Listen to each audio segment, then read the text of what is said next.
Hey, what's going on, YouTube?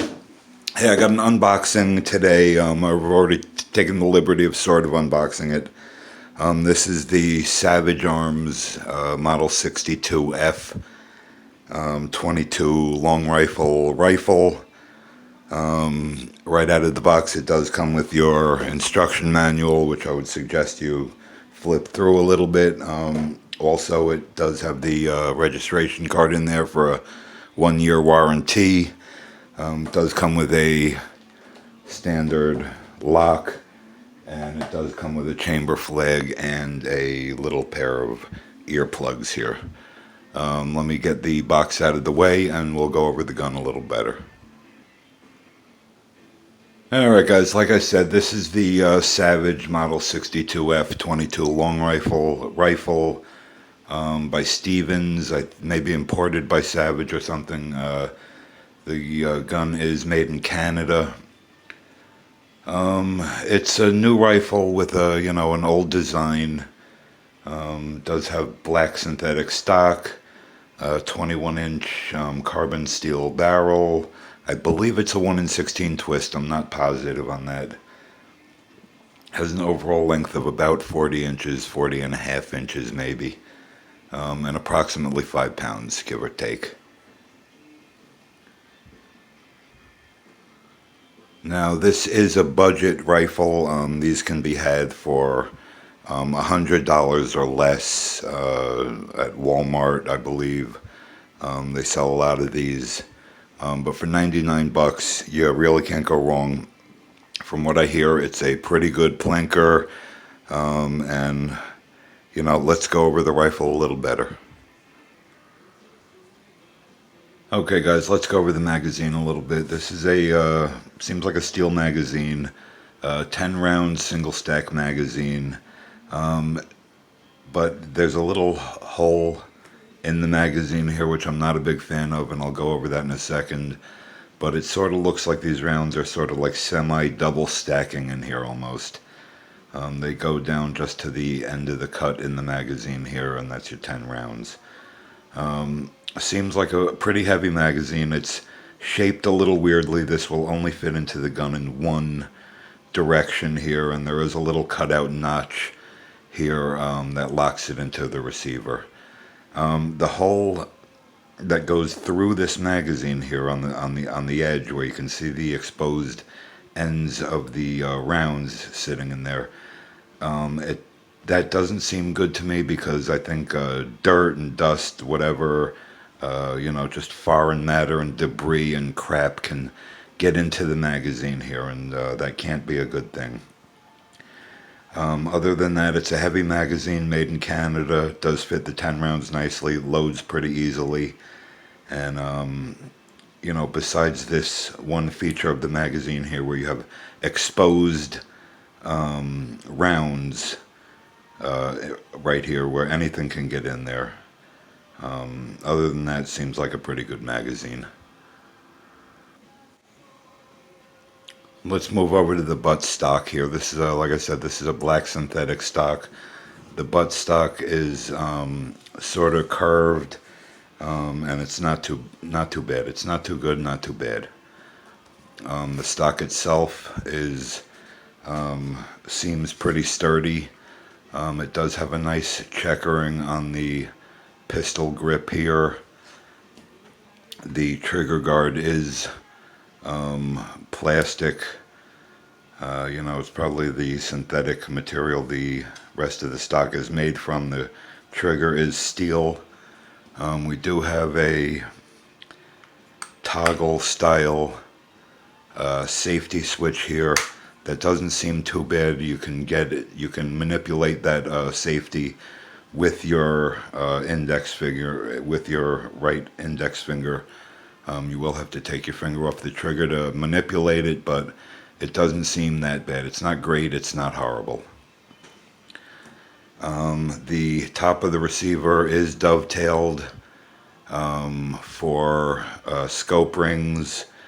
If you're not a fan of the dovetail scope rings, there are little weaver rails or Picatinny rails that will attach to the dovetail here and give you a Weaver or Picatinny rail up there if you prefer that for your scope, which I do. The charging handle it's a knurled charging handle, not too bad.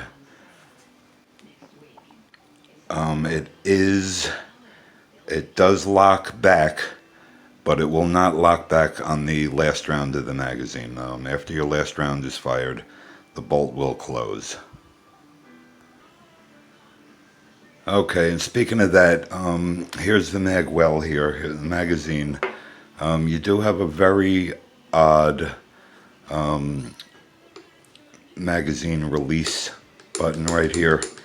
It sort of gets in the way a little bit when you're trying to put the magazine in. You can sort of push it up and rock it in like that, or you'll have to manipulate it with your finger, and the magazine sits in there very easily.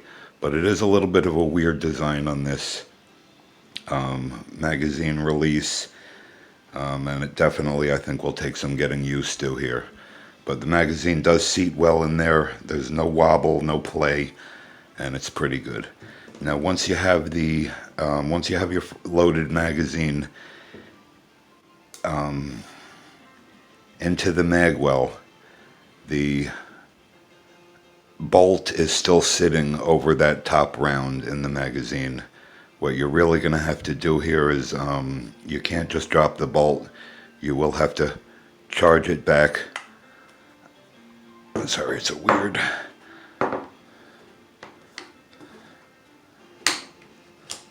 You will have to charge it all the way back and then chamber around. It's a little weird here. The charging handle does lock back in a little groove back here, but you sort of have to push and pull it in to lock it and release it. It's a little weird. Okay, guys, I've removed the magazine and I've unchambered the round. The front sight here. The front sight is sitting on the barrel. It's sort of like a ramp front sight here. I'll get to that in a second. You do have the same checkering on the foregrip of the stock here that you have on the pistol grip. It's a pretty good checkering. It's placed good. You know, it's in a nice place for your hand, right where your hand will be. Let's move over to the sights here. Okay, the rear sight is adjustable for elevation. If you pull up on this notch area here, this little ramp pushes down and will lift that up. It's almost like climbing steps. There's little like lips on there, and it's almost like it'll be climbing the steps up there, and you can raise and lower the rear sight for elevation. It's a pretty good design, very simple, and it seems to work well. Okay, and the front sight is dovetailed in. It is adjustable for, you know, you can, okay, like I was saying, the front sight is dovetailed in there for windage. You can push it over to the left or to the right. It's not a bad front sight. The front sight and the rear sight, they're pretty close together. The rear sight is pretty far from, say, like the cheek rest area. But it does pick up pretty good. Actually, it picks up very good once you're on sight. Let me see if I can get that. Let me see if I can get you guys to get a look at this sight picture on this. And it's just a normal blade sight. I don't know if you can really pick up on that, but it's just a notch rear sight and the blade front sight. It seems pretty accurate. Actually, I'm getting a better sight picture on this when I look down it than I am on the 1022. Now the barrel does feel pretty heavy. It seems like a pretty good quality barrel. I'm not really going to worry about that barrel. It does have sling attachments, front and rear.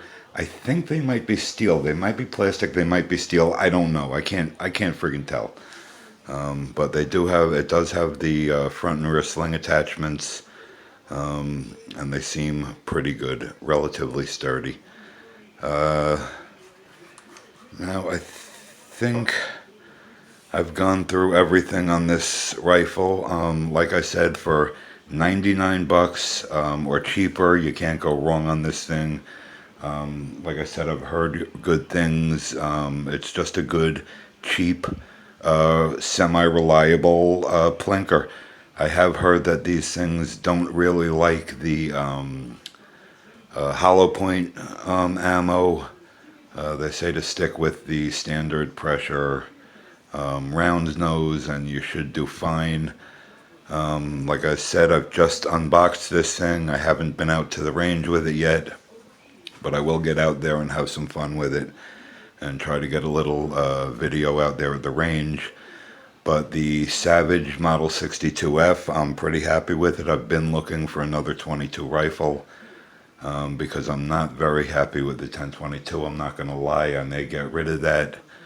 But either way, budget 22 rifle, Savage 62 model, and it seems like for a less than $100. It seems like you can't go wrong on this thing. It seems like a nice rifle, and once I get it out to the range and fire it for a while, I will keep you guys updated on this. Anyway, thanks for watching. I'll catch you guys later. Give a like, subscribe, comment, share, whatever, and stay safe, keep out of trouble, and thanks for watching.